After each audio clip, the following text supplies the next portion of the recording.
One reason to do a proper and detailed budget, and the vision, of course, is when you present your budget to the banks, and if it has just 3 lines, like plot, the house, and the moving service, they don't believe you, and it's harder to get money.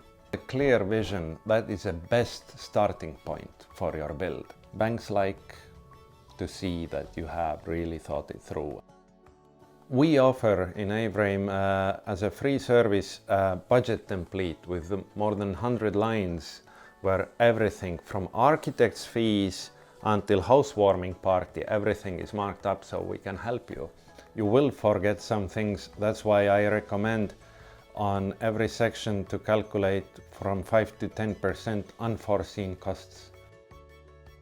It's very common these days that people don't want to do this budgeting part, and they ask turnkey prices from the contractors. But if someone is taking all the risks for you and doing all the work for you, they want to get paid for that.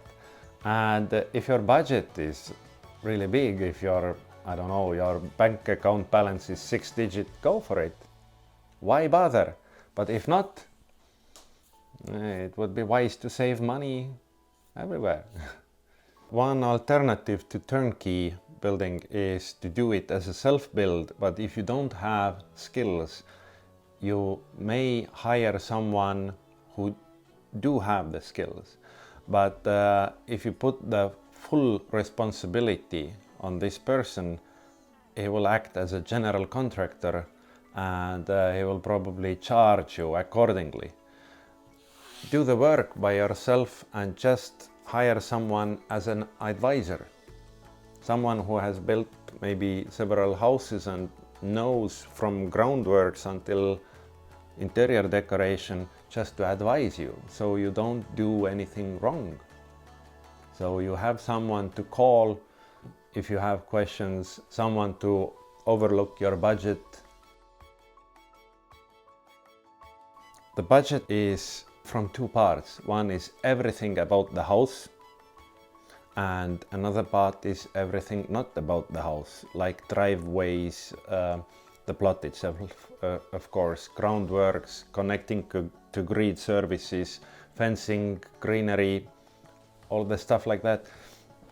And a lot of house builders, they just focus on the house.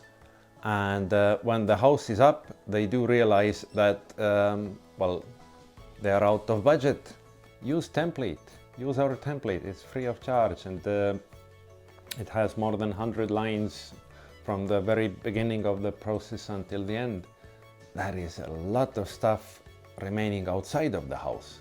You need, in most countries, you need a skilled architect to do part of the paperwork for you. If you have to pay for it, it has to go into the budget. If your spouse or your father is an architect and does it for free, good for you. Wherever you can save money, please do.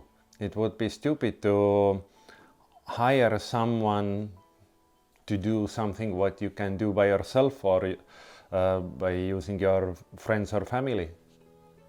Also think about your skills. What do you want to do and what you can't do? Maybe you have an uncle who does the groundworks and you can save some money on that. Full assessment of your resources. Your family is a resource too. And again, everything depends on your vision and possibilities. As I said, if you have 6-digit bank account balance, why bother? Hire a general contractor, the best you can find, pay him, let them worry about everything. But if you're on a tight budget, then hiring just an advisor and acting as a general contractor by yourself would be a good alternative. It's actually not that hard, this budgeting and creating the vision. It's most important thing is to start. Just start doing it. The benefits are there, but a lot of people just hesitate. Oh, I don't have the skills. Yeah, well, I don't play any musical instrument, but if I need live music, I'll find someone who has those skills. It's just start doing it.